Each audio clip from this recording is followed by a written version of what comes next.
जी बिल्कुल, मुल्क भर में जो खाद का बहरान है वो शिद्दत इख्तियार कर चुका है। ऐसे में जो किसान हैं जिनकी जानिब से फसलें लगाई गई हैं वो भी खासे परेशान दिखाई देते हैं। मज़ीद हमारे साथ एक किसान मौजूद हैं, हम इनसे जानते हैं कि वो इस हवाले से क्या कहेंगे। हमने देखा है जी खाद के लिए लंबी लाइनें लगी हुई हैं, आप भी बड़े परेशान दिखाई दे रहे हैं। गंदम की फसल लगाई गई है, उसे इस वक्त जो है खाद की अशद ज़रूरत है। तो क्या खाद अगर ना लगाई गई, उसको ना दी गई, तो क्या पैदावार भी मुतासिर हो सकती है? ज़ाहिर है जी, जब हम खाद मौके पे नहीं देंगे अपनी फसल को तो ज़ाहिर हमें नुकसान होगा। तो हमारी हुकूमत से गुजारिश है कि मेहरबानी करके, आप जो दावे तो करते हैं सब्सिडी के और यानी रिलीफ देते हैं किसान पैकेज, जो किसान कार्ड भी है, लेकिन किसान को किसी किस्म का कोई फ़ायदा नहीं हुआ और हम इसमें मतवाता इसमें नुकसान में जा रहे हैं। हमारी हुकूमत से गुजारिश ये है कि अगर हम खाद हमें नहीं मिल रही, पैसों से भी हमें नकद नहीं मिल रही, 1700-1750 रेट है, 2500 की यूरिया होगी, DAP 10,000 की होगी।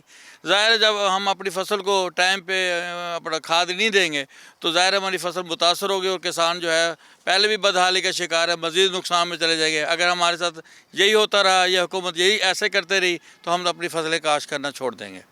जी बिल्कुल, किसानों का यही कहना है कि हुकूमत की जानिब से खाद की दस्तयाबी को यकीनी बनाया जाए। अगर इसी तरह की ही सूरत हाल रही तो आइंदा जो है किसान जो है फसलों की काश्त करने से भी गुरेज करेंगे। ख़ास तौर पर अगर बात की जाए तो इस वक्त जो है गंदम जो किसानों की जानिब से काश्त की गई थी उसके लिए जो यूरिया है वो नहीं मिल रही है, और किसानों की जानिब से ये भी वार्निंग भी दी गई है कि अगर बर वक्त जो है उन्हें खाद की फराहमी नहीं की गई तो आइंदा साल जो गंदम की फसल आनी है उसकी पैदावार भी खासी मुतासिर हो सकती है। जी।